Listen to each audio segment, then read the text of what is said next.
Só avisando, qualquer dúvida que vocês tenham, pode interromper. E também, se tiver alguém que não conseguir entrar, só me avisem, porque às vezes a pessoa não consegue nem entrar para dar o sinal aqui que ela está querendo entrar. Daí, qualquer coisa, eu preciso que vocês me avisem para ver se eu envio o link para a pessoa ou faço alguma modificação aqui, beleza?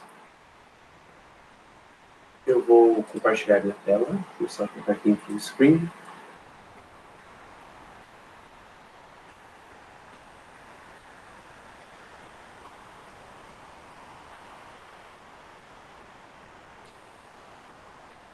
Estão conseguindo ver minha tela, né?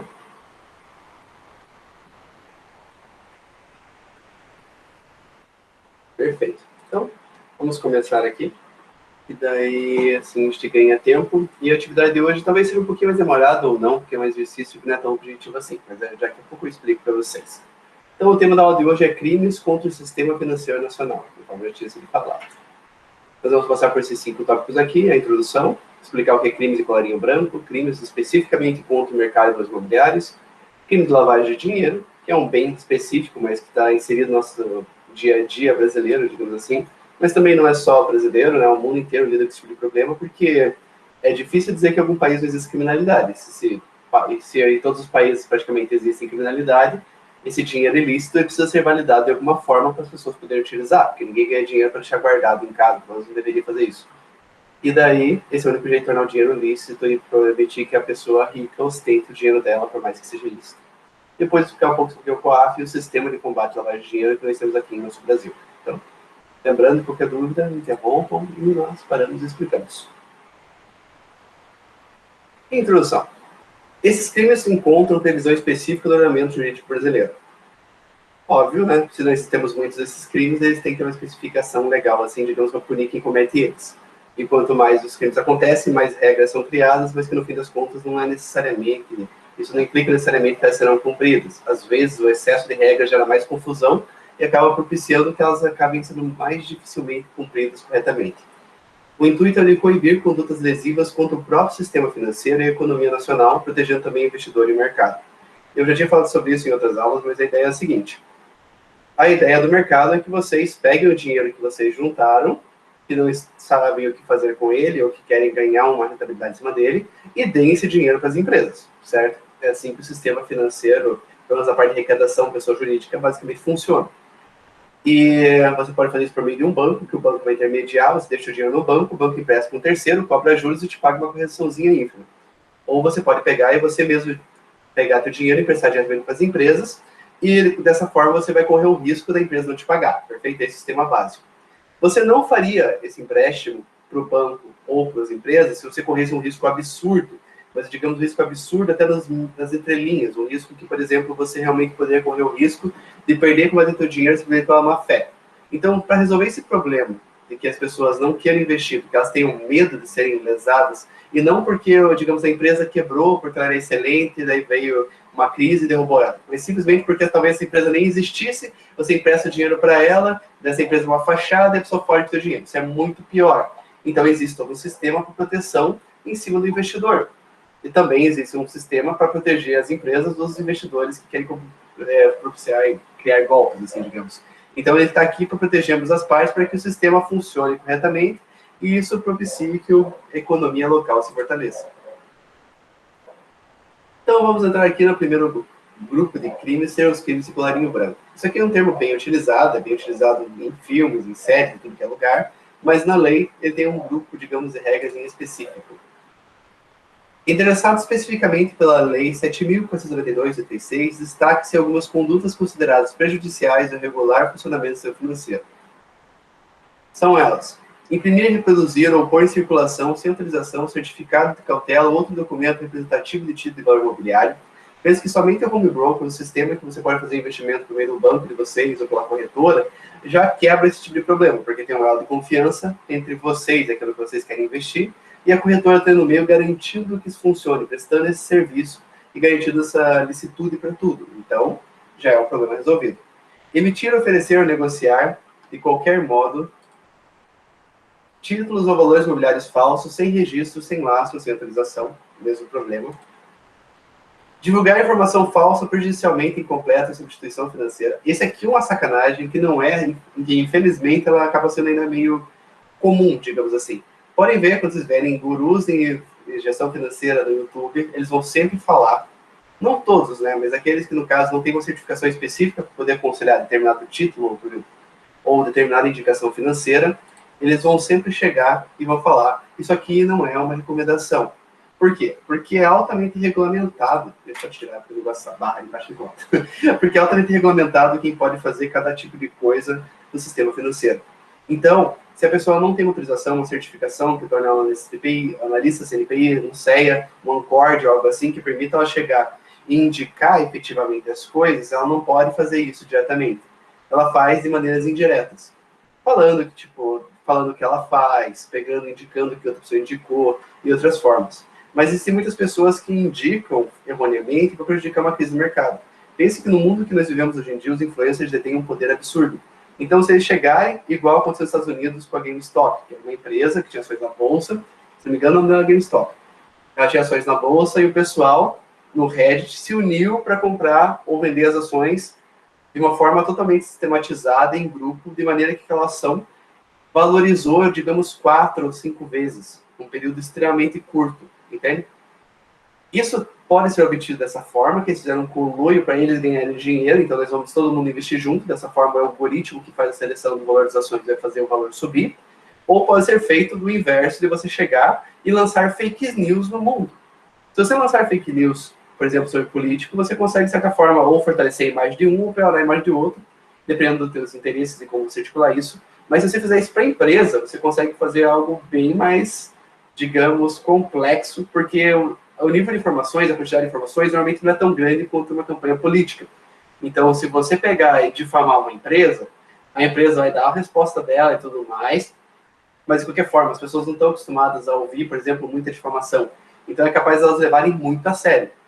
Se você chega, por exemplo, e lança várias fake news negativas sobre uma pessoa e faz isso constantemente, chega a ser um ponto que, por mais que seja verdadeiro, você começa a ignorar aquela informação. Já no caso de empresas, é difícil ter muito fake news nelas. Então, a partir do momento que você realmente faz uma indicação falsa com dados falsos, tem grande chance do pessoal realmente considerar aquilo verdadeiro. Então, isso pode gerar um grande impacto e por isso que tem uma regra específica aqui. Tirar fraudulentamente a instituição financeira. Então, você pega indicadores falsos para fazer aquilo parecer que vale mais, ou outras formas também de você mascarar e parecer que aquela instituição é melhor do que ela é. Apropriar-se ou desviar em proveito próprio alheio, como administrador de instituição financeira, dinheiro, título, valor ou qualquer outro bem que detenha posse. Nesse caso aqui é basicamente roubo, tá? Isso aqui está bem claro, não cabe muita explicação. Induzir ou manter um erro sócio, manter em erro sócio, investidor, repartição pública competente relativamente à operação de situação financeira, sonegando-lhe informação ou prestando-a falsamente. Você tem, digamos, 3 sócios na empresa, 2 se unem para deixar esse terceiro fora de tudo. Fora de, por exemplo, ali, de realmente entender o que a empresa está acontecendo, fora de participar ativamente da empresa, isolá-lo completamente, até mesmo no ponto de informações. Mas para que isso aqui é tão importante? Penso que isso aqui tem um conceito mais amplo, que vem da ideia seguinte. A empresa, às vezes a empresa for menor, ela vai ter ali 4 sócios. Teoricamente, você pegar 3, fazer bullying contra um quarto, é uma coisa assim, que é menos complexa e é mais fácil de ser praticada. Mas pense assim, por exemplo, que se for fazer uma empresa, sociedade anônima, que ela tem ações na bolsa e tem aproximadamente 200 mil sócios. É complicado você manter todos eles informados, a não ser que você crie uma maneira sistemática de criar relatórios periódicos e mantê-los informados de tudo. Nesse tipo de situação específica, o crime vai estar mais forte a partir do momento que ou você gera informações falsas, ou a partir do momento que você simplesmente não cumpre com a obrigação de fornecer as informações certas, agindo de uma forma, digamos, que você está mascarando a verdade, ou você está simplesmente negando informações, está omitindo detalhes. Então, isso aqui também entra como um crime específico. Últimos 2. Fazer exterior elemento falso ou omitir elemento exigido pela legislação e demonstrativos contábeis de instituição financeira, seguradora ou instituição integrante do sistema de distribuição de títulos e valores imobiliários. Então, a ideia basicamente é essa, mas é simplesmente você pegar os documentos que já são previstos por lei, que você tem a obrigação legal de entregar para poder comercializar, por exemplo, ações na bolsa, e você simplesmente pegar e omitir detalhes. Isso aí já é um outro crime específico, que não acaba sendo 2 crimes conjuntos se você cometer esse tipo de crime aqui. E obter mediante fraude e financiamento de instituição financeira. Quando você tem uma empresa, você vai num banco, o banco pede para você entregar referências, para você entregar dados da sua empresa, balanço, para entregar uma série de informações.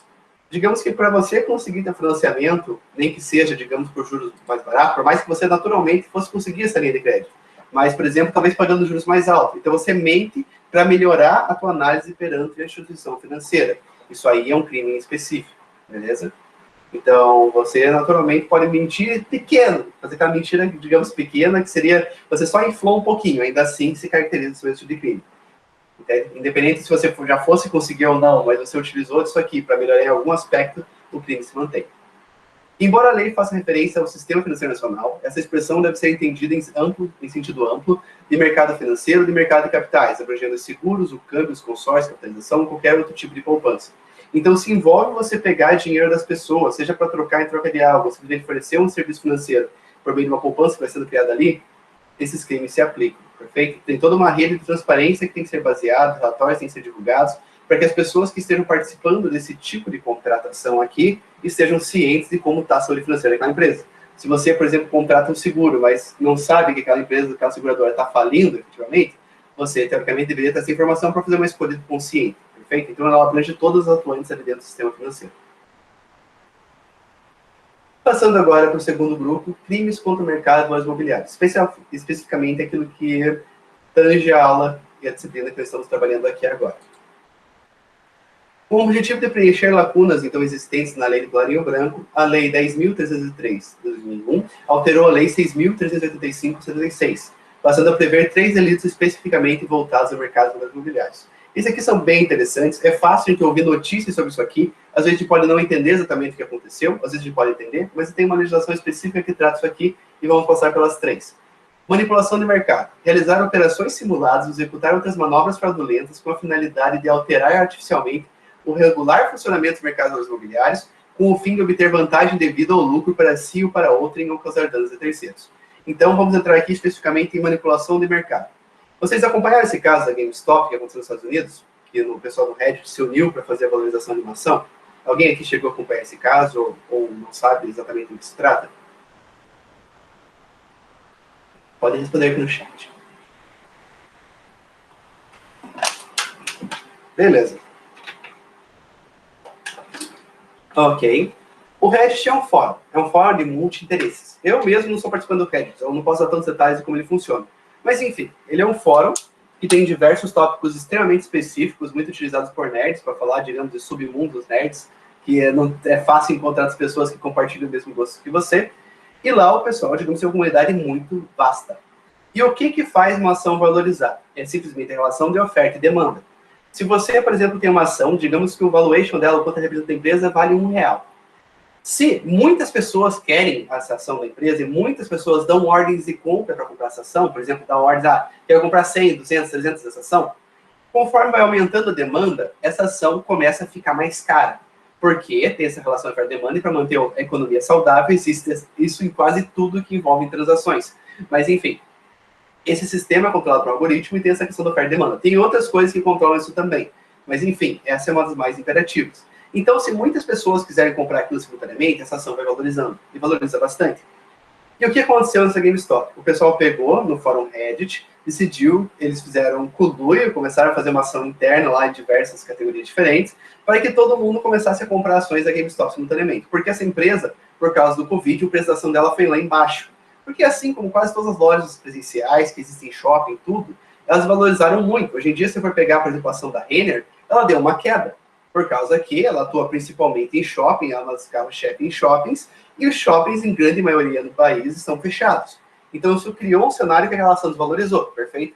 E a GameStop atuou da mesma forma, ou melhor, sofreu da mesma forma, por causa que, como os shoppings estão fechados, como as lojas de rua ficaram fechadas em grandes países desenvolvidos, ela atua fortemente, por exemplo, nos Estados Unidos, e lá passou por um período de uma série de lockdowns imprevisíveis, e abria, e fechava, as vendas dela caíram, e o que aconteceu também, as pessoas começaram a abraçar mais fortemente o comércio online.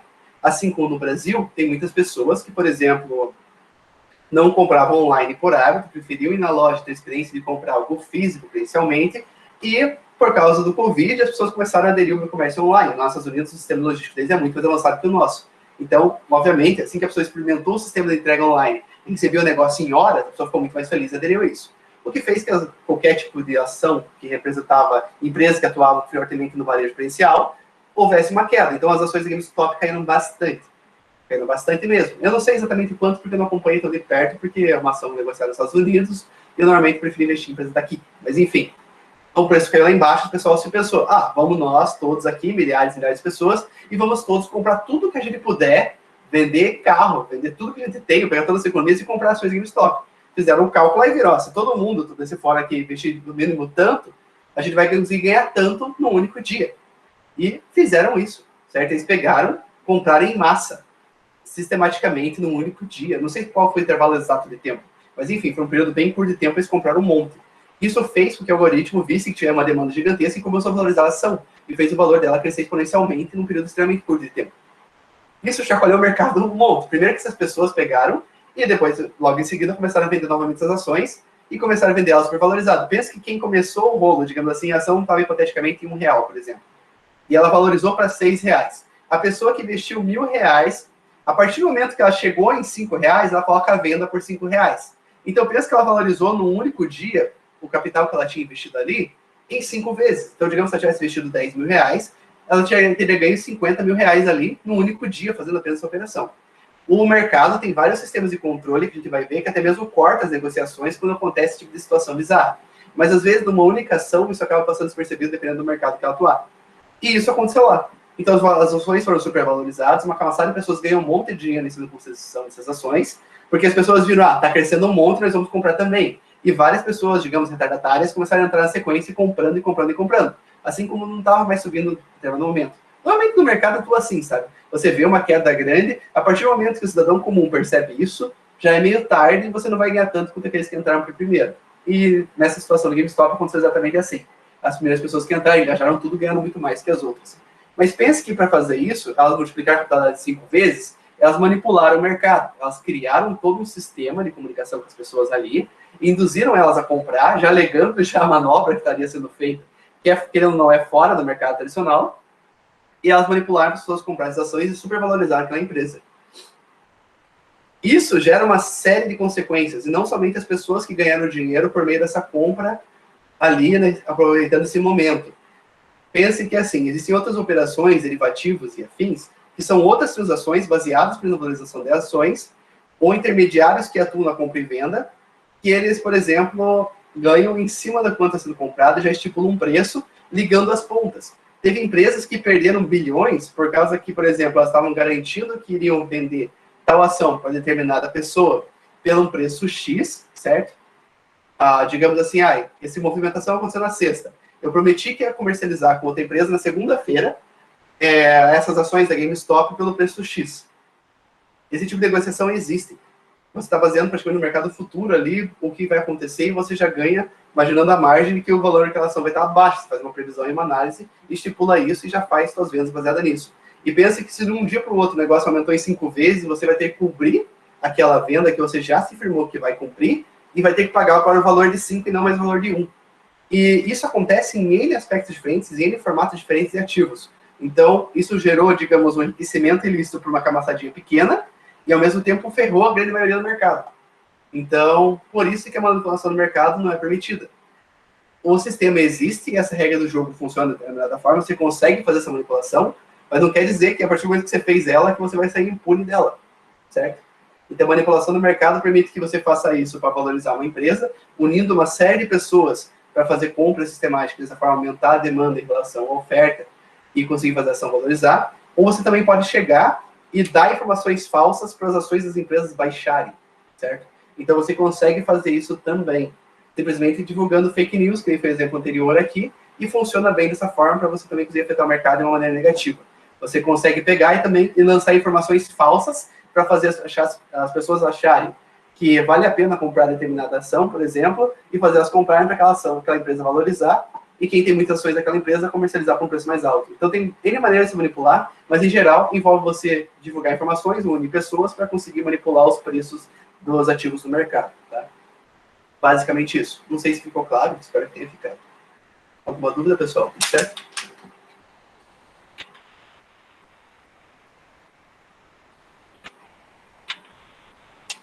Fechou. Então, vamos lá. Qualquer coisa, comente ali.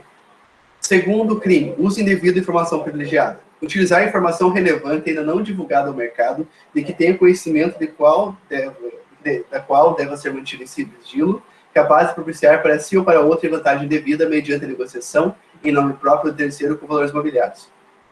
Isso aqui é confuso, porque em geral as pessoas pensam que se tiver uma informação privilegiada, teoricamente se pode utilizar. Até em compliance das empresas, muitas vezes elas têm regras para você, como funcionário, não passar informações de concorrentes internamente. Da mesma forma que eles querem pessoas de caráter que não vão utilizar informações privilegiadas. Quando você, por exemplo, ativamente sair da empresa e for para um concorrente, você também não vai fazer isso e passar informações onde você está ou para o lugar que você está agora. É um, digamos, certo nível de ética. Mas no mercado financeiro, isso aqui permite a pessoa ganhar muito dinheiro ou evitar grandes perdas facilmente. O exemplo que vai ter aqui adiante, se lembre do caso da JBS. A JBS é o melhor exemplo, se vocês digitarem atualmente crime de colarinho branco ou algo assim no Google Notícias, e filtrar atualmente, você ainda vai ver problemas relacionados ao JBS, ao JIF. Porque, tipo, os caras cometeram tanta coisa em um período curto de tempo, pelo menos participaram da corrupção brasileira por tanto tempo, que é difícil não ver uma notícia sobre eles, o que está sendo descoberto agora, que foi descoberto no passado, referente a esse tipo de crime aqui. Mas o que acontece? Vocês se lembram que na época que eles fizeram a primeira eleição premiada, alegando tudo o que aconteceu, quem é o Odebrecht e tudo mais, quando começou a estourar a Lava Jato, houve uma queda muito grande no mercado brasileiro. Digamos que a partir do momento que você sabe que você vai fazer uma eleição premiada, e você sabe que você vai ferrar a economia nacional de uma forma tamanha que tudo vai valorizar, você, teoricamente, não pode fazer nenhuma operação financeira nesse momento. Porque pensa assim, o que eles fizeram? Eles pegaram e venderam ações da própria empresa. Você pega ações da própria empresa, sabe que vai dar merda, você sabe que você vendia papelão, sei lá, no meio da carne, etc. E isso está vindo à tona. Você sabe que está vindo à tona, você sabe que você mesmo pode chegar e pode falar isso na televisão. A partir do momento que você fizer isso, o valor das ações vai cair lá embaixo. Então, se você pegar, igual eles fizeram, e vender ações suas pelo preço atual, antes da delação, para não perder com a valorização das suas ações, e você vai lá, dá a delação, o valor da ação cai, e depois você recompra elas por um preço mais barato, olha o tamanho do dinheiro que você vai ganhar ali fazendo essa simples operação. Antes de você dar a delação, você vai lá e vende tudo que você tem. E depois que você faz a delação, você vai lá e recompra tudo por um valor mais barato. E você ganha, digamos, metade do valor ali e mantém a mesma quantidade de ação que você tinha antes. Isso é possível e isso que a luz devida à função privilegiada faz. Então, se você trabalha dentro da empresa e você sabe que aquela empresa, por exemplo, fazia merda, aquela empresa vai lançar um determinado produto no mercado e com que isso vai fazer valorizar as ações daquela empresa, vai fazer desvalorizar, você não pode fazer operações, porque você está fazendo uso indevido de informação privilegiada. Isso parece que não faz muito sentido, porque a partir do momento, tipo, a gente ouviu de alguém que trabalha na Petrobras, que a Petrobras vai fazer uma operação nova lá, que é secreta e que vai supervalorizar a empresa. A gente não pode fazer uso de informação privilegiada. Você tem que fazer uso de informações somente que é divulgado no mercado. Você pode pegar, por exemplo, o balanço daquela empresa, pegar os relatórios daquela empresa, fazer suas análises, fazer suas projeções, sua previsão do futuro, mas você não pode pegar a informação que ninguém mais tenha e utilizar ela para comprar ou vender ações. Não que isso funcione em 100% dos casos. Normalmente a pessoa que, sei lá, trabalha em empresa, tem acesso à informação privilegiada, ela vai acabar utilizando uma oportunidade em outra, porque e vai acabar saindo ilesa disso, porque ela comprou e movimentou um valor muito pequeno de dinheiro. Mas em grandes movimentações, isso aqui é bem observado. E tem outros casos, daqui a pouco eu vou mostrar os exemplos para vocês, mas tem outras maneiras para manipular isso aí. Que nem no caso das delações premiadas, assim que fizeram a delação premiada, a moeda brasileira, né, no caso real, desvalorizou muito. Então, o que eles fizeram também? Pegaram e investiram tudo em dólar.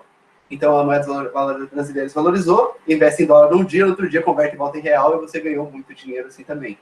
A formação privilegiada, normalmente, ela não vem atacar nós. A gente ouviu um boato da Petrobras que tal coisa aconteceu, sei lá, que é Copel, se para fazer tal coisa, e nós vamos investir nela. Ela vem a proteger nós de grandes investidores que possuem um capital absurdo, que se fizerem pequenas movimentações, quebram ou fazem empresas crescerem do nada. Vem com o intuito de proteger isso aí. E exercício irregular de cargo, profissão, atividade ou função. Eu já tinha falado isso aqui antes, normalmente é assim, quase todas as funções que são para atuar no mercado, no sistema financeiro, elas são regulamentadas por um certo tipo de certificação em específico. Nós temos certificações CPA, nós temos certificação do CEA, tem o CORD, tem várias outras aqui. Nós vamos lidar com isso aqui em umas aulas aqui para frente e vai ser comentado com vocês os principais que existem, quais são as exigências, o que cada uma atua e tal. Se não tem uma aula específica, ou pelo menos uma parte específica de uma aula falando sobre isso. E você fazer uma dessas ações que não está autorizada, por exemplo, indicar ações para as pessoas, então você está cometendo, digamos, o exercício regular de uma função de analista ou algo assim. Então, você não pode fazer. O ideal é verificar qual é a regulamentação para a área que você pretende atuar e ver qual é a certificação necessária para não ter nenhum problema relacionado a isso. Certo? Então, mas o problema principal aqui está em você falar que é tal coisa e não é. Tá? Você acabar fazendo uma indicação ou outra sem querer, de acordo com que você não faça uma recomendação profissional ou algo assim, muitas vezes acaba passando despercebido, mas é menos problemático a partir do momento que você finge estar numa posição onde você não está. Certo? Aqui temos algumas notícias relacionadas a isso no Brasil que eu filtrei, são mais antigas aqui no caso, tá? Tentei pegar tudo atual, porque fica mais fácil pesquisar atual do que as mais antigas, mas enfim. Wesley Batista indicados para a PF por suspeita de crime financeiro. De manipulação de mercados devido à informação privilegiada, com que investiga os irmãos Batista teriam usado informações privilegiadas, Enfim, eles sabiam que ia acontecer uma movimentação no mercado por causa de proclamações que eles iriam fazer na sequência. Eles fizeram movimentações financeiras, seja de investimento ou desinvestimento, baseadas nesse futuro que eles já sabiam que iria acontecer, então caracterizou esse tipo de crime aqui. Áudios revelam negociações de Wesley Batista para comprar dólares. Lembra que eu falei? Eles sabiam que ia movimentar a economia nacional, então eles fizeram uma grande compra de dólares para pegar e sabiam que o real valorizar e ganhar nessa operação, ou pelo menos proteger o valor de moeda que eles tinham. De qualquer forma, isso não poderia, principalmente até mesmo porque é antiético, porque eles fizeram a merda. CVM arquiva processo contra banco original. Comunicado de indícios, crimes de informação privilegiada, Ministério Público e tal. O banco original é do grupo JIF, que é o mesmo grupo da JBS. Como eles sabiam que a merda ia acontecer, eles chegaram aqui e já fizeram altas operações também, tá? Então, igual eu falei, também esses grupos aqui vão estar enfiados em muito tipo de corrupção diferente, porque são grupos muito grandes, que atuam em várias frentes diferentes, com vários níveis de corrupção diferentes também. Mais pra frente a gente comenta mais sobre isso aqui. Esse caso aqui, Enron, é bem famoso. Tá? Ele é utilizado em muitas aulas diferentes, é utilizado, por exemplo, em matérias, em várias coisas diferentes para estudar, documentários e afins, vai falar desse caso Enron. Tem até aquele filme, que é do Jim Carrey, eu acho que o nome é Loucas Aventuras de Dick e Jane, com certeza que esse é o nome do filme. No final do filme tem uma piada que muitos brasileiros não entenderam, que é justamente por causa desse caso aqui. Porque nesse filme do Jim Carrey, ele trabalha numa empresa, que ela fez uma fraude financeira, e meio que jogou nas costas do personagem do Jim Carrey, que é o Dick, e eles quebram, daí ele vira um assaltante e tal, a história desenrola de maneira diferente depois. Mas enfim, é uma empresa que cometeu uma fraude financeira, e depois disso, tipo, ferrou todo mundo que trabalhava nela. E no final do filme, eles se reestruturam, tudo também, de volta na vez da vida, e um amigo dele aparece, rico, que trabalhava nessa empresa com ele, trabalhando em outra empresa. E essa empresa é a Enron. Então, tipo, você está indicando já que ele saiu de uma empresa que quebrou por causa de fraude e está entrando em outra que logo no futuro ali ele ia quebrar também. Mas, enfim, a Enron era a 7ª maior empresa dos Estados Unidos e uma das maiores companhias do setor de energia do mundo, com negócio em mais de 40 países. Inclusive, tem várias usinas brasileiras que foram compradas e geridas por eles ali no determinado tempo.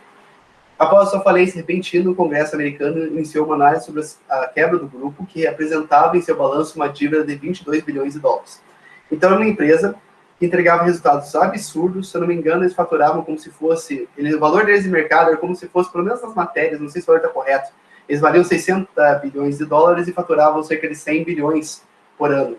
É um valor absurdo, é uma empresa de alto sucesso. Você vê essa empresa, você sabia. Por exemplo, se você investe baseado no valor da empresa relativo ao valor da ação, e vendo quanto aquela empresa realmente vale, e quanto ela tem realmente de resultado operacional, você com certeza ia apostar nessa empresa, ela era fantástica. E do nada ela quebrou. Tipo, como a empresa que fatura 100 bilhões por ano tem um valor menor do que isso ali, tipo, e teoricamente é todo um negócio que ele é bem seguro. Por exemplo, energia não é um tipo de coisa que você tem em varejo. Você, por exemplo, vai diminuir a compra de chocolate se estiver fazendo comperinho. Energia elétrica, você pode até reduzir o consumo, mas você vai consumir sempre. Tem um consumo absurdo e ele acaba sendo meio constante. Não 100% constante, mas ele segue ali uma faixa mínima que garante uma lucratividade alta para quem atua no mercado. E do nada eles quebraram. Tipo, não era contrato que venceu, não é nada assim, porque os contratos são de longo prazo. Mas, enfim, do nada eles quebraram. Daí começaram a estudar por causa disso o que aconteceu com a empresa. Foi comprovado que destruíram papéis referentes aos contratos e parceria em prestação de serviços usados pelo grupo para esconder as dívidas e inflar os lucros. Ou seja, eles tinham um faturamento absurdo, só que eles tinham um nível de dívidas também absurdo. E o que eles pegaram? Eles fingiram que não gastavam esse dinheiro, que estavam somente formando um caixa maior do que tinha. Nesse caso, a empresa pegou e ficou, tipo, fingindo que não estava gastando dinheiro, fingindo que ganhava mais. O nível de fraude deles era bem maior do que isso, tá? Mas eles maquiavam bastante e fingiam que ganhavam muito mais do que ganhavam. e fingiam também que gastavam muito menos do que realmente gastavam. Então, em geral, é fácil ver aqui que isso aqui não ia durar por muitos anos na sequência. A empresa admitiu ter inflado os lucros em aproximadamente 600 milhões em 4 anos. Então, a empresa aqui, ela mascarou, né, vários aspectos diferentes, mas a longo prazo, não sei se eles foram se perdendo nessa questão, se, por exemplo, já estava indo mal e começaram a mascarar para parecer que estava indo bem, e a situação foi só piorando em decorrência disso também, mas, enfim, eles quebraram e ficaram conhecidos pelos maiores casos de fraudes no mundo. No caso, as 3 empresas separadas aqui são norte-americanas, tá? Até para descolar um pouco o assunto do que o Brasil é um país corrupto e o resto do mundo não. Caso WorldCom, 2002. A cada trimestre, a empresa revisava os números contábeis para adequá-los às estimativas dos analistas. Então, eles pegavam relatórios analistas que viam, por exemplo, a gente projeta que a empresa vai crescer ali, sei lá, 1% ao trimestre. Eles iam lá e mentiam que estavam crescendo isso aí. Para quê? Porque a empresa fosse bem visualizada no mercado, porque as projeções que estavam sendo previstas fossem realmente, não, isso aqui realmente está dando certo, a empresa provavelmente vai manter esse crescimento. E assim por diante. Ela possuía uma dívida de 41 bilhões e foram descobertos desvios contábeis de aproximadamente 4 bilhões para esconder suas perdas. É a segunda maior operadora americana de telecomunicações, a longa distância, e a primeira operadora mundial de serviços de internet. A WorldCom representava no final dos anos 90 uma empresa símbolo de euforia americana. Então eles começaram a crescer, e já que eles estavam crescendo naturalmente, eles pegaram e começaram a inflar ainda mais seus ganhos, para que isso chamasse mais atenção ainda, ganhasse mais investimento e pudesse crescer ainda mais. As empresas, quando começam de fraude, muitas vezes elas não planejam realmente pegar e dar o golpe, fugir com o dinheiro e que a empresa vai quebrar logo. Muitas vezes eles querem somente mascarar, para que quando eles lançarem mais ações na bolsa, eles consigam coletar mais dinheiro e consigam se pulverizar ainda mais no mercado. Esse tipo de negócio aqui, em boa parte do mundo, ainda é uma espécie de oligopólio. Que nem aqui no Brasil, teoricamente nós não temos um monopólio, mas a gente tem 4 empresas, 5 empresas que dominam o mercado de telecomunicação, certo? E isso aqui é uma situação que acaba se repetindo em muitos países também. Agora, aqui nós podemos comprar, por exemplo, internet em fibra de empresas menores que se vendem em lugares mais distantes aí. Mas, em geral, ainda acaba sendo um espaço que é fortemente dominado por grandes empresas. E se você consegue se espalhar rapidamente, você consegue dominar os espaços dos outros, fazer contratos em um prazo relativo ali, e você consegue fazer a sua empresa crescer absurdamente. Se você fizer esse processo aqui de buscar investimento com mais facilidade e investir corretamente, a empresa não iria quebrar. Mas, com certeza, algo que aconteceu no meio do caminho e foi descoberto o problema dela e aconteceu o problema antes do que ela esperava e ela não conseguiu crescer do que ela queria. E o último caso, a pessoa famosa, é da Xerox.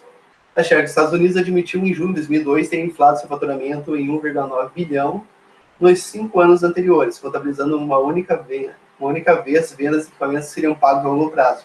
Então, você já estudaram o balanço, sabe que tem ali no caso, por exemplo, vamos ver ali o ativo de curto prazo e ativo de longo prazo, e eles pegaram e adiantaram que eles teriam ali a venda faturada a longo prazo, ou qualquer outro tipo de ganho que seria a longo prazo, e foram adiantando eles o período presente, de maneira que eles pareciam que estariam ganhando mais, certo? A operação inversa pode acontecer. A empresa teve um resultado maior num ano, e o ano seguinte teve um certo prejuízo, você pode diluir ali para manter seguro a aparência daquela empresa e não parecer que ela uma grande desvalorização ou que houve algo muito errado com a empresa.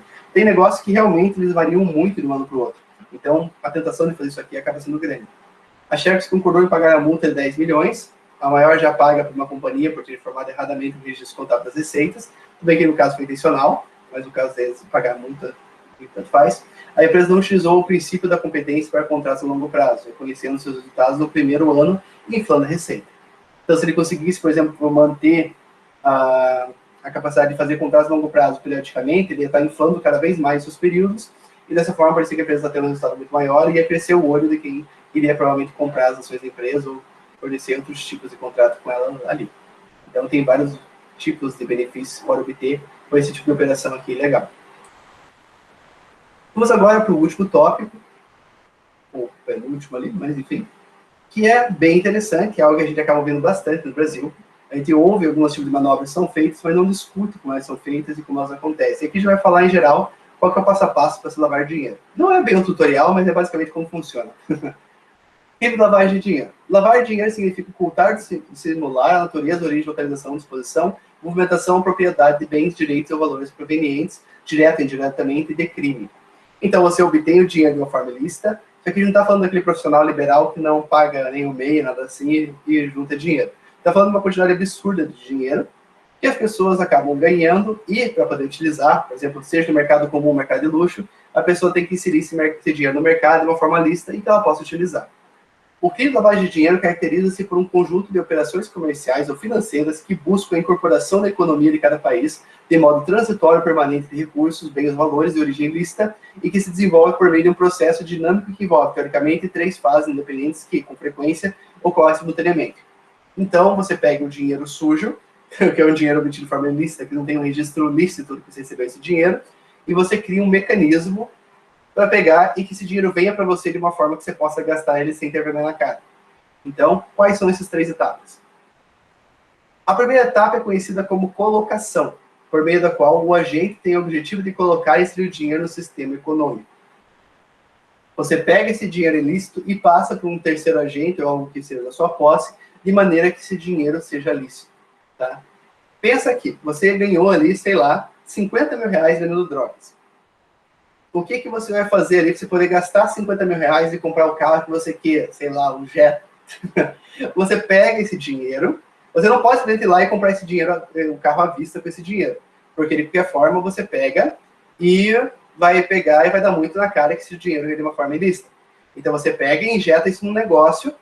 Teoricamente, você poderia passar e dizer que ganhou dessa forma ali esse dinheiro e que vai poder agora gastar, porque se ganhou, por exemplo, você tem um lavacar, vou dar um exemplo aqui do Breaking Bad, que é um exemplo bem marcante para quem assistiu a série, ele tinha um lavacar, precisava lavar o dinheiro de drogas, o que ele fazia? Ele pegava e fingia que entrava clientes que não existiam na empresa, e com esses clientes falsos, ele fingia que estavam pagando para lavar o carro, e ele usava o dinheiro que veio da droga como se fosse o dinheiro que estivesse entrando do cliente, e aplicava.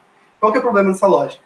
Pensa assim, você tem um lavacar de vila aqui em Araucária, que tem um espaço pequeno, que consegue lavar só 2 carros por vez, mas que você do nada movimenta 50 mil reais. Você pega os 50 mil reais das drogas e injeta ali. Isso ainda assim não faz sentido. Você vai ser um lavacar que provavelmente vai estar faturando mais num espaço curto de tempo, por mais que não fosse, digamos ali, um dia, fosse realmente um mês. Às vezes é mesmo um ano. Talvez às vezes esse faturamento não fosse condizente com a média do que aquele mercado ganha. Então ainda assim, você não conseguiria pegar e lavar esse dinheiro. Então, o que você faz? Você faz a ocultação.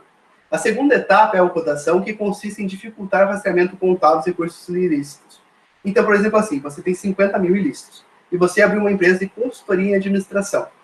Você pega a sua empresa, você não vai pegar um laranja e falar que esse laranja pegou e te deu 50 mil pela consultoria. Isso também fica muito na cara. Então, você faz a ocultação. O que consiste a ocultação?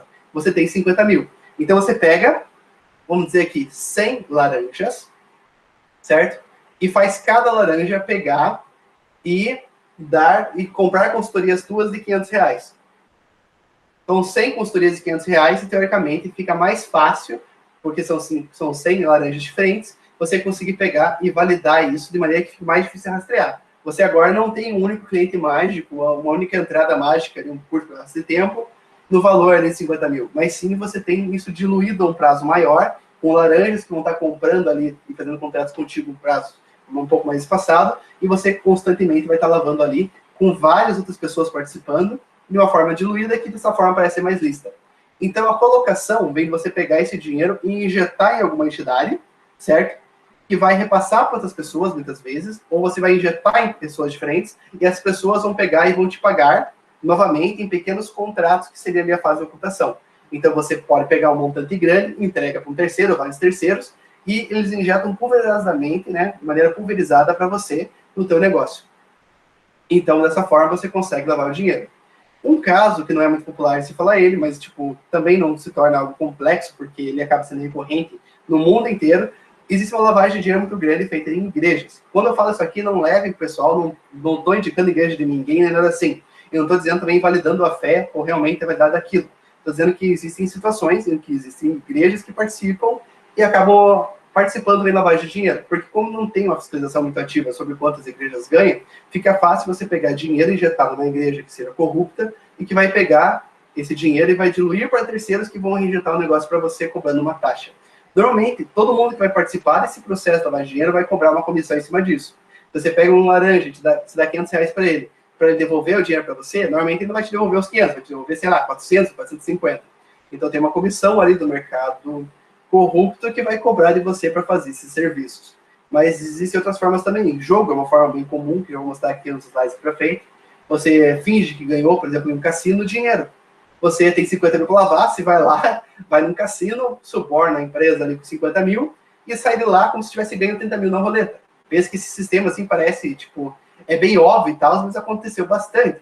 Tanto que no Brasil, uma das justificativas para se proibir, por exemplo, o bingo, que era forte aqui em Curitiba nos anos 90, era que era utilizado também para lavagem de dinheiro.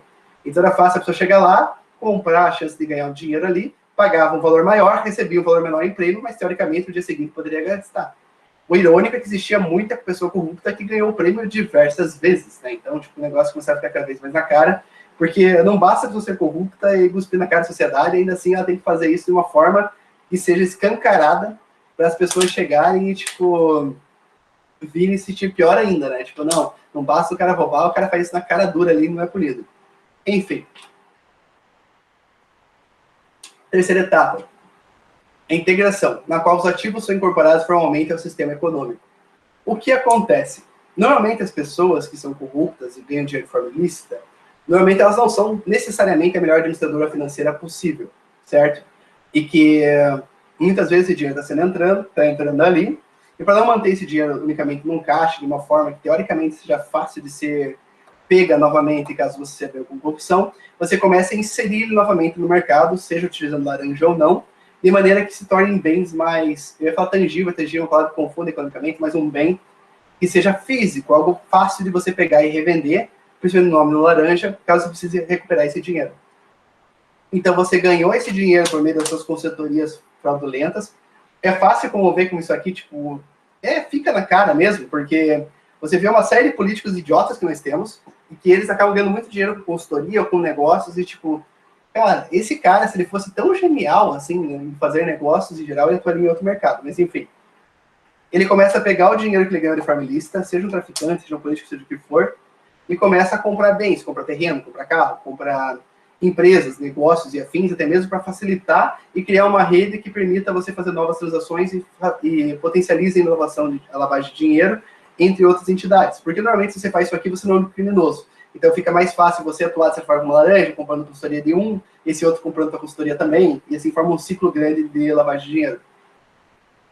E você acaba comprando bens e nomes laranjas para proteger esse de capital também. Muitas vezes você pode comprar o seu próprio nome e tal, isso não tem grandes problemas, só que o problema é que se você for pego na sua criminalidade, parte dos seus bens vão ser confiscados. Então, se colocar nome laranja, que é o que acontece muitas vezes, você fica protegido, porque normalmente esses laranjas são distantes e afins, e você deixa um carro com um, uma casa com outro, assim por diante, acaba ainda passando mais despercebido, porque está bem pulverizado, tá? Então, são essas três fases. Colocação, você pega teu dinheiro ilícito e injeta em alguém que, teoricamente, teria a capacidade de receber esse dinheiro à vista em dinheiro. Jogo, igreja, comércio em geral que lidam fortemente com dinheiro. Prestação de serviço em geral é mais fácil isso, tá? Como, por exemplo, hotéis e afins. Você tem uma espécie de negócio que seja fácil você injetar dinheiro, e que muitas vezes a pessoa paga aquilo em espécie. Então, se aquele negócio é um negócio grande, ele tem capacidade de receber esse dinheiro à vista, fica fácil injetar nele e pagar para esse agente, contratar pequenas empresas e pulverizar esse dinheiro nos outros agentes que vão lavar para você. A ocultação seria a fase, se você pagar para um hotel esse dinheiro e o hotel te devolver menos dinheiro, não faz sentido assim, porque fica bem na cara o que você fez. Então você pega esse hotel, ele injeta esse dinheiro em pequenos laranjas, outras empresas, etc., que vão pegar e te pagar esse valor aos poucos. Então, isso aí é a feita da ocultação. Você ganha um faturamento maior do que o planejado para aquela empresa. Tá? Existem vários casos assim, não vou citar nenhum exemplo, mas é fácil de ver situações absurdas que acontecem nesse tipo de caso aqui, investigando a vida de qualquer político.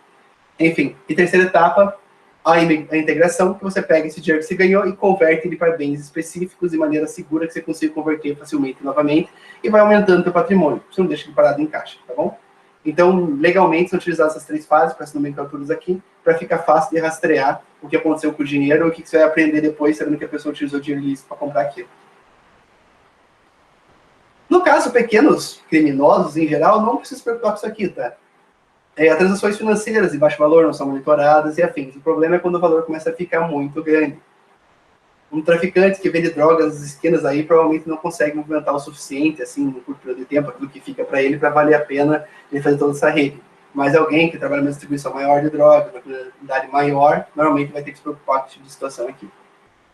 Aqui tem o exemplo lavacar do Walter White, no Breaking Bad. Esse é o Lavacar dele. Pode ver que não é um Lavacar pequeno, é um Lavacar grande, automatizado, tudo. Então, teoricamente, ele teria um faturamento maior. Mas ainda assim, acho que a própria esposa dele, que era contadora no filme, comenta que chegou a um ponto que ele tinha tanto dinheiro que seria fisicamente impossível o Lavacar produzir isso por toda a vida dele, certo? Por todo o tempo que ele estivesse vivo, inclusive. Então, não fazia sentido. Desculpa o spoiler da série, tá? Porque não assistiu ainda, eu pretendo assistir, mas enfim. Isso aqui é uma coisa que não revela tanto plot assim, na história. Mas, enfim, o Lavacar em questão tipo, não produziria tudo o suficiente, mas ainda assim permitia que tivesse uma vida razoavelmente de luxo, sem gerar grandes problemas. Jogo, você realmente ter um pacto no cassino, que aqui no Brasil não é comum, e se tiver início também, então o dia que você ganhar, você vai ter que lavar também, sinto muito. E um esquema bem comum no Brasil seria realmente usar os jogos tradicionais. Pensa assim, você ganha na Mega Sena, sei lá, ou na Lotomania, que paga um preço menor, ou na Loto Fácil, você ganha, sei lá, R$1 milhão. Pode vir alguém e, teoricamente, te oferecer ali, por intermédio da lotérica, olha, você me dá esse seu cartão, você não assume o prêmio perante TV nem nada assim, e eu te pago R$1,5 milhão em cima dele. Você recebe esse dinheiro, vai ter que gastar aos poucos, mas, tipo, para você já vai ser tão bom quanto, né? Você vai ter dinheiro ali que você nunca teve, vai ter, inclusive, mais, mas você me dá esse seu cartão. Então, você estaria comprando um cartão, e do dia seguinte, se a pessoa corrupta ou criminosa, ela vai lá, saca o dinheiro, e do nada ela é milionária licitamente. Ela ganhou na loteria. Nossa, que sorte. Aquele cara ali que era conhecido como traficante ganhou no jogo. E um valor absurdo. Obviamente, isso chamaria muita atenção, mas pensa assim. Se você é uma pessoa que tem bastante dinheiro, você finge, por exemplo, que joga nas lotéricas um valor grande todos os meses. Então, sei lá, todo sorteio você vai lá e joga R$100. E, periodicamente, você começa a ganhar prêmios. Você vai lá e compra cartões de valores menores, que pagam, sei lá, R$20 mil, prêmios secundários, terciários, etc. R$40 mil e começa a comprar esses cartões. Você vai lá, apresenta nas lotéricas no banco, saca o prêmio, mas você tem um histórico grande de jogador. Você vai lá e joga, sei lá, R$200 por semana. Então, não fica tão estranho você ganhar periodicamente. Isso é uma forma de se lavar dinheiro, e se você não tiver tanto dinheiro para lavar assim, ainda assim, é possível de ser aplicada sem grandes problemas. Algumas notícias aqui. O Ministério Público Eleitoral denuncia caçar por corrupção, lavagem de dinheiro e caixa 2. Tá, isso é uma notícia recente. De acordo com o Ministério Público, os repasses caçados foram feitos através de contratos falsos com simulação de serviço entre as empresas do grupo JF e IP Assessoria e Consultoria LTDA, que seria controlada pelo ex-ministro em razão de sua função antes e depois de assumi-la. Mais 90% do faturamento da empresa de Kassab foi repassado pela JBS. Entendeu? Esse tipo de situação aqui, que a pessoa que quer lavar dinheiro não pode dar na cara. Aqui o que estava falando ali na questão das 3 fases, deixa eu botar ali. Temos a colocação, certo? Se você pula a ocultação e faz direto aqui, e coloca tudo em colocação já, e praticamente já entrega na sua empresa, fica muito visível que tem um problema. 90% do da empresa foi feito pela JBS. Não que no mercado de B2B não exista, assim, ó, que é caute daquela empresa, que ela tem o negócio principal, e que ela não vai fornecer maior parte do faturamento. Mas em uma empresa corrupta, fornecer para alguém que está sendo julgado de corrupção um valor tão absurdo, é muito bandeira que, obviamente, vai ferrar as duas empresas. Por isso que existe a fase de ocultação, quando se trata desse tipo de corrupção aqui. Para não ficar focando somente nos casos brasileiros já manjados, temos aqui 2 exemplos internacionais. JP Morgan, HSBC e outros lucraram com lavagem de dinheiro. Dizem documentos do ZEUA, bancos multinacionais afiaram o sistema de lavagem americano para aumentar 2 trilhões de dólares. Foram 2 trilhões. Olha o tamanho do mercado ilegal que existe. Documentos secretos do governo dos Estados Unidos analisados, pensando que eram operações fosse lavagem de dinheiro e tal. Essas matérias não são difíceis de encontrar na internet, tá? Se quiserem buscar lá para ver o que realmente aconteceu e quem foram os agentes envolvidos. Mas, enfim, existem tipos de lavagem internacionais absurdas também feitas com criptomoedas e outros tipos de transações assim. Mas é difícil a gente acreditar no mundo que a gente vive que os bancos, instituições financeiras, não são corruptas, tá? Principalmente no Brasil. A gente ouve absurdos casos que são feitos perdoam dívidas entre bancos, dívidas previdenciárias, dívidas de impostos em geral. Não existe um motivo, tipo, realmente, assim, tem que ser muito positivista para pensar que isso aconteceu de graça, tá? Que o banco não ganhou nada com isso. Ou que existem, por exemplo, municípios, estados ou empresas que são estatais que investem em títulos de banco que não são negociados na bolsa, por exemplo, fundos imobiliários, outros tipos de fundos de investimento feitos por banco, que não tem garantia nenhuma, investem valores absurdos e que não dá retorno nenhum para quem fez aquele investimento ao longo do prazo, sem pensar que realmente por que aquela empresa idiota foi investir um valor absurdo naquele banco, sendo que tinha grande chance de dar merda, tá? é difícil pensar que realmente há uma inocência tão grande por trás das coisas. E realmente, a grande parte dos agentes que atuam nesse meio gigantescos acabam participando de um tipo de corrupção ou outra.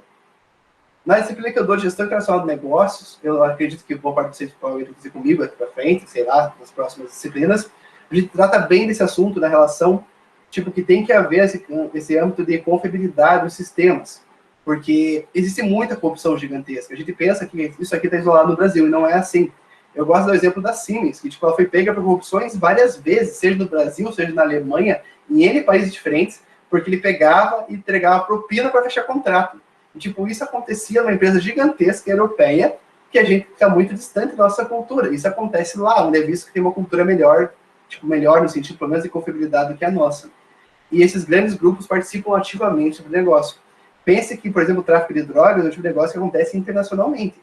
Então, a lavagem de dinheiro tem que ser um nível internacional. Então, se não tiver um banco participando ali, dificilmente vai conseguir fazer isso aqui acontecer. E pensa que um desvio de 2 trilhões, olha o tamanho da movimentação desse dinheiro aqui, o quanto os bancos estão ganhando por fazer essa movimentação ilegal. O último tópico aqui da disciplina, da aula de hoje, pelo menos, é o COAF. Conselho de Controle de Atividades Financeiras. É a Unidade Brasileira de Inteligência Financeira, integra o Ministério da Fazenda e possui um papel central no sistema brasileiro de combate à lavagem de dinheiro e ao financiamento do terrorismo. Ele tem a incumbência legal de coordenar mecanismos de cooperação e de troca de informações que viabilizem ações rápidas e eficientes no combate à lavagem de dinheiro, disciplinar e aplicar penas administrativas, receber, examinar e identificar ocorrências suspeitas. O COAF também coordena a participação do Brasil em várias organizações internacionais relacionadas a esse tema. Em síntese, como instituição, um conselho formado, o COAF tem sua confiança e tem sua atuação no mercado.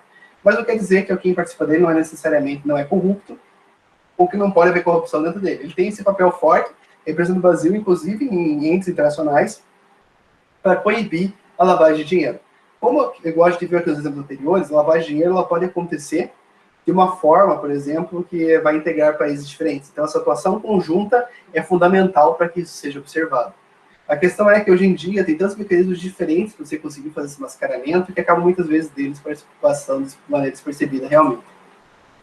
Com relação às medidas preventivas, a legislação brasileira designa autoridades para supervisionar instituições financeiras e garantir a maior vigilância das atividades financeiras suspeitas ou incomuns. Além do COAF, outras autoridades e instituições, tais como a Polícia Federal e a Receita Federal, têm se engajado de forma sistemática e progressiva na identificação, na prevenção e no combate à lavagem de dinheiro, o que pode ser visto no aumento de números de investigações e condenações.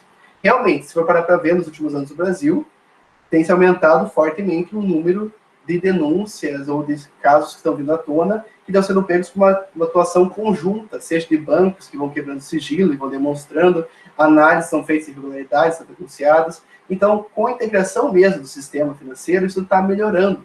A informatização propicia esse tipo de realidade, que a gente tem uma integração maior e consegue visualizar todas as pontas do que está acontecendo. Mas ainda assim, se cria-se novas brechas que também são utilizadas até que sejam descobertas. A criptomoeda mesmo é uma maneira fantástica de você ter dinheiro e, teoricamente, ser mais difícil de se rastrear. A Bitcoin, todo mundo já sabe, ela é bem monitorada, você pode declarar ela, se não me engano, ali no teu, até a tua declaração de imposto de renda. Mas, enfim, a quantidade de criptomoedas que existem ela é absurda e ela é muito utilizada, principalmente no mercado ilegal, para você fazer compras e trocas de dinheiro. E tem muitas criptomoedas hoje em dia. Um tempo atrás existia poucas. Tipo, lá, quando começou, assim, tinha Bitcoin, a Litecoin, né, a Ethereum ganhou ali um destaque forte, mas hoje em dia tem muitas moedas diferentes. Tem muitas mesmo. Você pode minerar N moedas diferentes, com N hardware diferente, e você consegue atuar em várias formas diferentes. Mas isso também cria-se um mecanismo que torna-se tão complexo, tão variado, que se torna cada vez mais difícil de rastrear. Por isso, inclusive, que na Deep Web, a principal moeda de troca, não sei como está funcionando hoje em dia, qual que era, funcionou o Bitcoin durante muito tempo, depois inventaram a Darkcoin, que era menos rastreável ainda, e assim foi se progredindo conforme ia se conhecendo mais, rastreando melhor, e ia surgindo uma nova moeda que ia tomando espaço e permitindo que as transações acontecessem. Tá? Enfim, gente, eu falei bastante na aula de hoje. O que vocês acharam? Vocês têm alguma dúvida? Tem algum caso de crime que vocês querem entender? E que ouviram, que acham interessante, ou algo que querem saber? O que vocês têm para contar? Então, não. Eu estou planejando para esse ano obter o CEA e o CNPI. eu estou estudando para ambas, é porque, tipo, eu atuo eu trabalho numa estatal, né, mas não atuo efetivamente na área financeira, eu atuo no planejamento orçamentário, na gestão de recursos e suprimentos a longo prazo. Então, tipo, às vezes eu faço planejamento, que a gente está participando de um leilão que vai ser de energia para 2025. Então, eu faço planejamento orçamentário, por exemplo, por 15 anos. O último planejamento que eu fiz foi da previsão orçamentária da empresa para gerar um valor de megawatt de energia até 2039. Então, tipo, é um tipo de função, que é um tipo de planejamento financeiro que você não precisa ter realmente uma certificação para isso. E eu atuei outras frentes lá dentro e tal. Então, eu nunca precisei realmente trabalhar com isso. Mas como eu estou querendo migrar um pouco de área e conseguir atuar em uma outra frente, e utilizar os conhecimentos que adquiri, isso durante muito tempo, eu pretendo conseguir essas certificações para conseguir atuar, principalmente na parte de análise de investimentos. Eu queria trabalhar com isso, assim, nem que fosse uma função secundária, ou aos poucos fosse migrando e afins, tá? Então, por isso, essas duas certificações. O CEA, ela está mesmo no grupo do CPA, por exemplo. Então, ela é uma certificação ali que serve para atuar como, digamos, funcionário realmente de um banco, para ajudar os gerentes de banco a conseguir, digamos, indicar os melhores tipos de investimentos dos clientes. E o CNPI, no caso, é uma função de analista que realmente aprende tanto para análise fundamentalista e análise técnica, mas futuramente eu vou explicar para vocês exatamente como elas funcionam. E você permite fazer, por exemplo, previsões futuras de bens, análise de investimentos, se vale a pena ou se vale a pena. E essa parte, assim, eu quero me adiantar com mais força, digamos assim, a partir de agora. Então, essas certificações vêm muito a isso. Mas estou estudando, estou bem tranquilo ali e vamos ver. Se eu não conseguir fazer as duas esse ano, pelo menos uma delas eu vou fazer. Eu sei começar pelo CEA até mesmo, porque ela é mais barata mesmo, né? Tipo, para você conseguir a função completa CEA, custa entre 600 e 700 reais. E para conseguir jornalista CNPI, você vai gastar ali pelo menos, como eu não tenho a associação ali, o meu bancário, eu gastaria uns 2.000 reais para tirar a certificação. Não é tão caro quando se for ver, né? Quando, por exemplo, fazer uma graduação, pós-graduação, algo assim. Mas ainda assim, tipo, é um valor meio salgado, então vale a pena fazer os poucos. Ah, obrigado. Obrigado. Estamos na luta aí para conseguir fazer isso da melhor forma possível. E acho que responde eventos, né? Então, para mim, não teria interesse, por exemplo, agora, em conseguir as justificações para atuar realmente em banco. Essas aí vem mais interesse, até mesmo porque, como eu sou uma pessoa que investe, eu tenho interesse assim, em conseguir fazer da melhor forma possível e entender mais profundamente todas essas ferramentas que de análise de investimentos. E conseguir certificação é uma boa motivação, porque estudar qualquer coisa por conta, sem haver uma cobrança, é difícil fazer, correto? Acho que todo mundo no período de estudar em casa, assim, sabe disso, assim. Se não tiver uma cobrança maior, é difícil conseguir executar. E passar em certificação é uma boa motivação para você estudar esse meio, porque eu estudo atualmente, mas para interesse próprio, então, tipo, estou pegando as ferramentas, né, estudando e vendo como elas funcionam, mas se eu tiver que passar numa prova, eu vou estudar muito mais a risco. Então, o intuito de conseguir certificações está muito ligado a isso, tá? E aí, pessoal, mais alguma dúvida?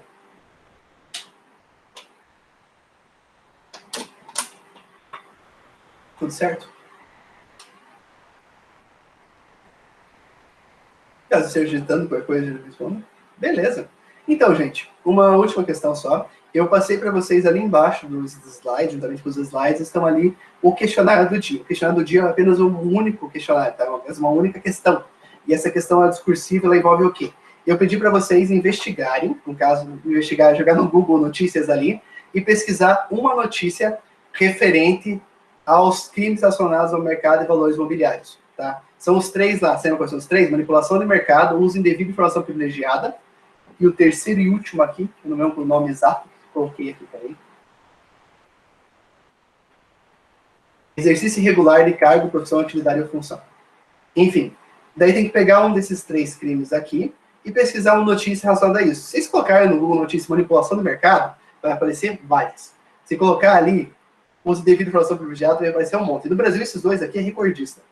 Exercício irregular de cargo, profissão, atividade e função é bem mais difícil de encontrar, tá? Porque é um caso bem mais pontual e normalmente ele não chama tanta atenção na mídia, porque quem está passando pela situação aqui é alguém que normalmente não é tão grande quanto quem está cometendo outros dois tipos de crimes. Então, peço para vocês pesquisarem um desses três, somente um, tá? Não é um exemplo de cada, é somente um. Ler a matéria, fazer um pequeno resuminho, fazer um único parágrafo só, explicando o que aconteceu, e colocar o link da matéria ali. É só isso que tem que colocar e enviar naquele formulário, tá? Não é tão complexo assim, é de boa. Peço para vocês só não foquem em notícias tão atuais, porque senão vai receber um monte das mesmas notícias. Pegue a notícia mais antiga, coloca o filtro lá, sei lá, quero ver o que aconteceu com a corrupção no Brasil em 2000, 2005. E escolhe uma das notícias lá, beleza? Então, tipo, pesquisa no Google notícias lá, vê uma notícia antiga, manda ali o link da matéria, realmente tem que ser uma matéria jornalística, resume num parágrafo o que aconteceu e manda o link. Veja algo que vocês realmente acham interessante, algo que deixa vocês surpresos e me mande lá no formulário, tá? Vale a nota da aula de hoje, assim, digamos, o que seria respectivo um questionário. Fechou? Beleza, gente? Lembrando que qualquer dúvida que vocês tenham, entre em contato, mandem um WhatsApp ali e a gente vai tentando resolver. Beleza, gente? Muito obrigado pela aula de hoje. Oi, pergunte.